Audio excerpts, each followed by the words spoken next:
دا دویم مثال دی ردی دا پارا چې د الله د حکم نه رضان بچ کولو د پاره حیلې او چلونه او بانې کوي. هغه دا دی چې موسی علیه السلام دیو ته حکم وکړ چې غوا حلاله کوي. غوا حلاله کوي تعین ورته ونه کړ، خو بس چې دیو یو غوا حلاله کړې وې فوراً نو خبره به خلاصه وه، د الله حکم به منلی شوی. دیو بانی شروع کړلې او پای کې تپوسونه شروع کړل بې ځایه د دې لپاره چې د الله د حکم د دې نه من خلاص شو. موسی علیه السلام نه یو تپوس دا وکړه، وی د دې غوا عمر څومره دی؟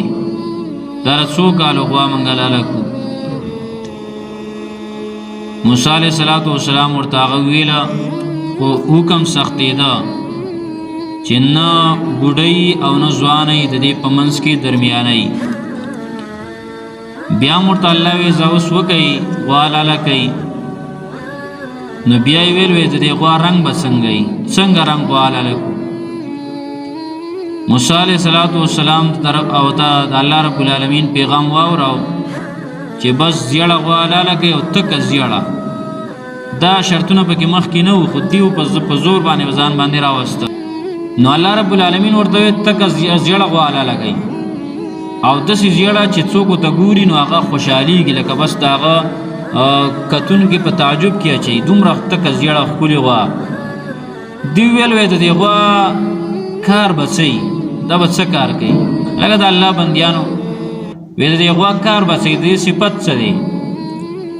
الله رب العالمین ورته وی دا غوا داسې غوا ده که نه چې نه جوتي ده چې ځمکې اړه، یعنې غوایا پټې چې کوم ده نو هغه یوه کول په دې جوتي نه ده، او نه اراټي ده چې فصلونه اوبه کوي او اوبه راخېږي د اراټ نه د فصل د اوبه کولو دپاره، داسې هم نه ده.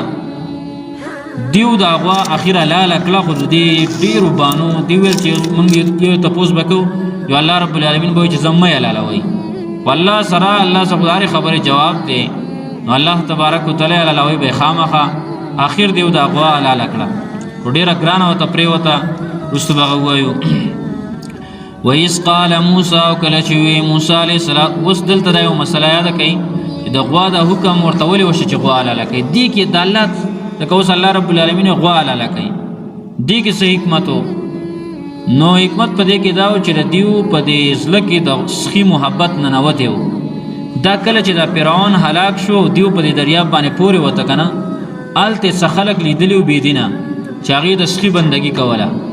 بس په حق کې د وجه نه دیو په زړونو کې د سخي محبت کېناست.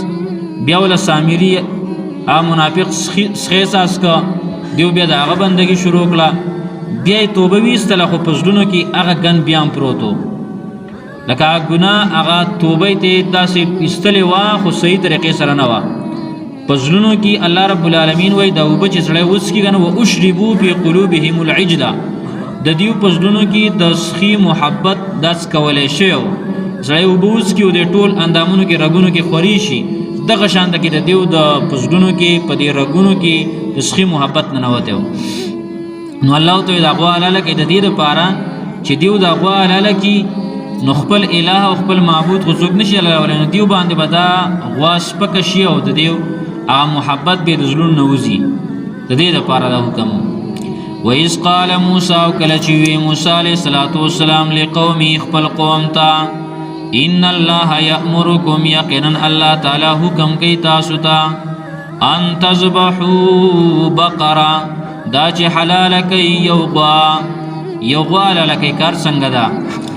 قالو نو ویل دیو اتتخذنا هزوا، آیا ته نسې موږ لره په ټوقو سره، ته موږ پورې ټوقې کې، موږ پورې خندا کې.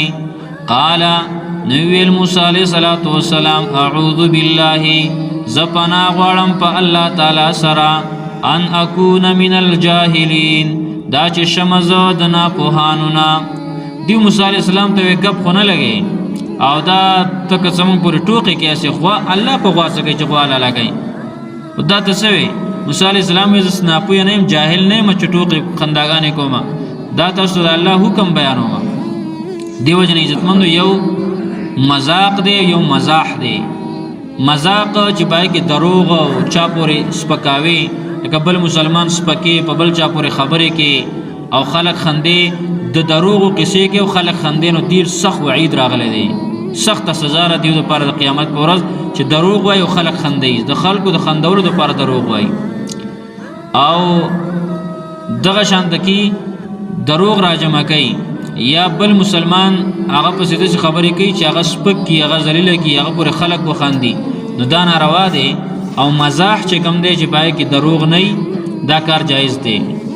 او دا نبی علیہ السلام په خپله کړلی دا مزاح چې مسلمانان خامخا خاندي خوشحالیږي به هم، داسې نه ده ټول عمر به جاړئ، خاندي به هم، خو هغه مزاح دی، دې کې به دروغ ته نه وي، بس یو مزاح دی وکړه، خندا دی وکړه. او هغه داسې لکه نبی علیہ الصلوۃ والسلام که ستاسو خیال دا واقع تاسو بار بار به اورېدلي، یو بوډۍ راغله نبی علیہ الصلوۃ والسلام خواله، او نبی علیہ السلام ته وی د الله پیغمبر مال دعا وغواړه چې جنت ته لاړه شم، څه اعمال مې ډېر نشته دی، دواړه وغواړه جنت ته لاړه شم. نبی علیہ السلام وی بوډېګانې خو جنت ته نه ځي. اوس هغه بوډۍ هغه د الله د پیغمبر د خولې خبره وه، هغه بوډۍ په ژړا شو، اوس روانه شو چې پیغمبر ما ته وایي چې جنت ته نشي تللی، نو بیا زه چېرته تللی شم. هغه بوډۍ روانه وه ژړلې، نبی علیہ الصلوۃ والسلام ته چا وویل چې هغه بوډۍ جای، نبی علیہ الصلوۃ والسلام بیرته راوغوښتله او ویې ما ته صحیح ویل دي که نه، بوډۍ به جنت ته نه ځي، ته به ځوانه شي ښه برابر، او په ځوانۍ په حالت کې به جنت ته ځي. بوډۍ جنت ته نشي تللی بلکې ځوانېږي به نو ځي به. دا یو مزاح او یو خوشحالي وه. دغه شانته کې یو صحابي راغی نبی علیہ الصلوۃ والسلام ته ویې ماله اوښ راکه، زه پې سورلی کوم او جهاد دپاره ځم، خو سورلی را سره نشته دی، اوښ راله راکه د بیت المال نه. نبی علیہ الصلوۃ والسلام بل یو صحابي ته ویل دله د اوښ بچی ورکوي. هغه صحابي ډېر خفه شو، د اوښ په بچي باندې به زه څه کوم، ما خو به په هغه سورلی نشم کولی، هغه به غټېږي بیا، خفه شو. نبی علیہ الصلوۃ والسلام ورته ویل دا اوښ د اوښ بچی نه وي، دا هم د اوښ بچی وي که نه، دا خو دا دومره غټ دا غټ که ډېر غټ اوښ دی، خو بیا هم د اوښ او د اوښ بچی دی. داسې نور هم ډېر واقعات چې کوم دی نو هغه شته دی، د صحابو شته دی، د نبی علیہ الصلوۃ والسلام د صحابو دا واقعات شته. نو ان الله یأمرکم ان تذبحوا بقره، قالوا ویل دیو اتتخذنا هزوا، آیا ته نسې موږ لره په ټوقو سره. قال موسی علیہ الصلوۃ والسلام وی اعوذ بالله، زه پناه غواړم په الله تعالی سره، ان اکون من الجاهلین، دا چې شم زه د ناپوهانو نه. قالوا دعوا لنا، ویل دیو دعا وغواړه زموږ دپاره، ربک د خپل ربنا، یبین لنا چې بیان کې مونږ ته، ما هي چې څه دی عمر د دې غوا. قال ویل موسی علیہ الصلوۃ والسلام انه یقول، یقینا د الله تعالی وایي، انها بقره، یقینا دا یو غوا ده، لا فارض نزړه ده، ولا بکر او نزوانه ده. فارض معنی عمر خوړلې نه ده، او بکر معنی ځوانم نه ده. فارض بوډۍ، بکر ځوانه.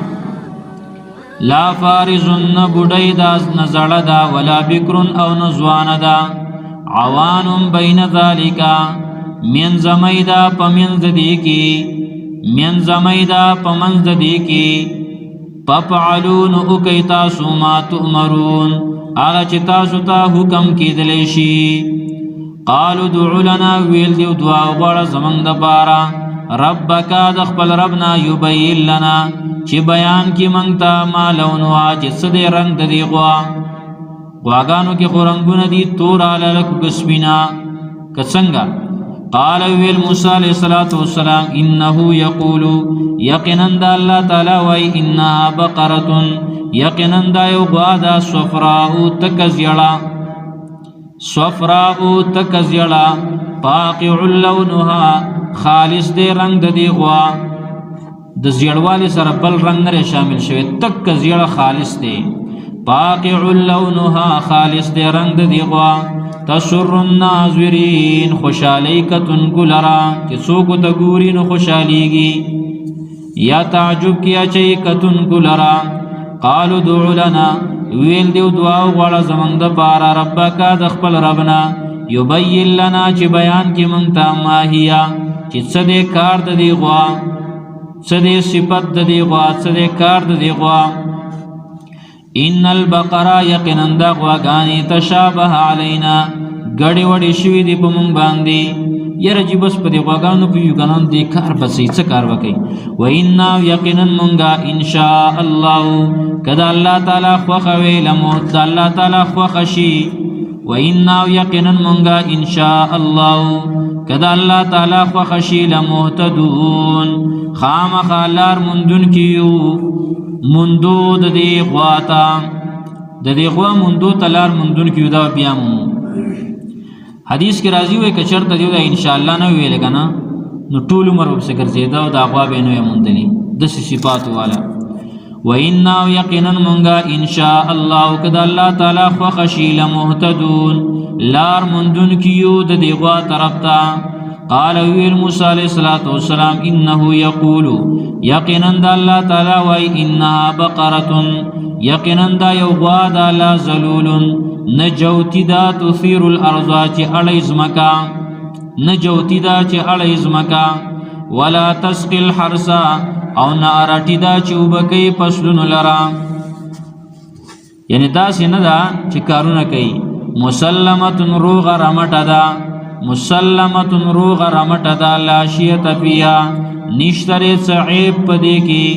قالوا الآن ویل دیو، قالوا ویل دیو الآن جئت بالحق وستارات لوکلا په پورا بیان سره خبره دی اوس پورا کړه مونږ ته.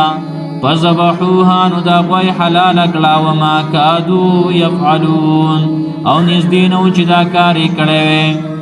بانی کولی عذرونه پیش کول نږدې نه و چې دا کار یې کړی وی خو آخر یې وکړه. ځکه بیا مسلمانان خو نو آخر یې ورته تن کېښود او غوا یې حلاله کړه. لاول ډېرې بانې وکړې خو لیکن کار ونه شه. دا غوا بیا څنګه بیا موندله علما ذکر کوي. وایي دا غوا بیا دیو پسې ګرځېده ګرځېده او ډېر وخت تیر شه. دیو دا غوا بیا موندله د یو بانډه کې یو بوډۍ سره. هغه بوډۍ د هغې صرف یو زوی و او ډېر غریبانان خاون یې نه و د دې بوډۍ او دغه یو زوی دی.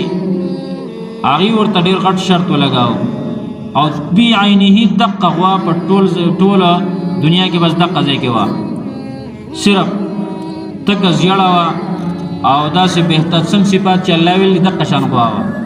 دی ویل دا غوا به راکړې. هغه ویل مونږ خو دا نه خرڅوو، زمونږ خو دغه یو سرمایه ده. نو وایي چې څه وایي که نه نو قدر کوو خو دا غوا راله راکوي اخلو به مونږ خامخا. هغې ورته وایي بس د غوا دا څرمن به د سرو زرو نه مونږ له ډکوئ، دقه د دې قیمت شو. هغه یې وکړه بس د هغه یتیمانانو الله مل شه، د هغې کار هم پکې وشه او دې غوا مله